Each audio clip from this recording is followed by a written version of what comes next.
এই এই।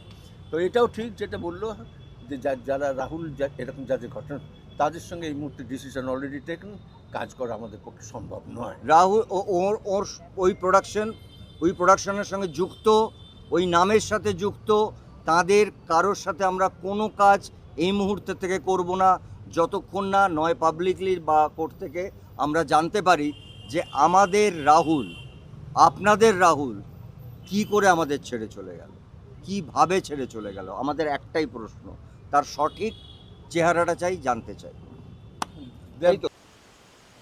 So guys, আজকের আমি দেখাবো আমাদের বুম্বাদা রাহুলদার মৃত্যুর কারণ কি এবং কিভাবে কি ঘটেছিল তার মেন তদন্ত হোক। আমাদের বুম্বাদা সেটাই চাই। আর বুম্বাদা কি বলছে একটু বুম্বাদার কথাটা শুনুন, শুনলে আপনারা বুঝতে পারবেন কিভাবে কি ঘটনা ঘটেছিল।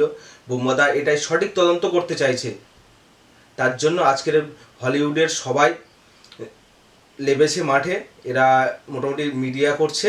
তা দেখুন এই ভিডিওটা, চলুন বুম্বাদা কি বলছে শুনুন।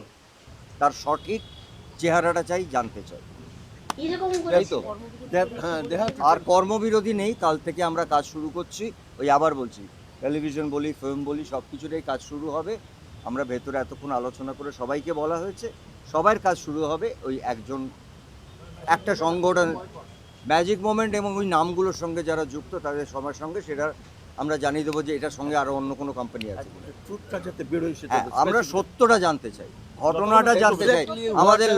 আমাদের কোনো লড়াই নেই কারোর সাথে, কোনো ঝগড়া নেই কারোর সাথে, সত্যটা কিন্তু জানা চাই। আমাদের পরিবারের একটি ছেলে চলে গেল এইভাবে, যেখানে 8 থেকে 9 দিন আমরা অপেক্ষা করেছি। লিগালি যা স্টেপ নেবার সেটা আর্টিস্ট ফোরাম নিয়েছে, সেটা পরিবার, কারণ প্রিয়াঙ্কা আমাদের পরিবারের একজন সদস্য।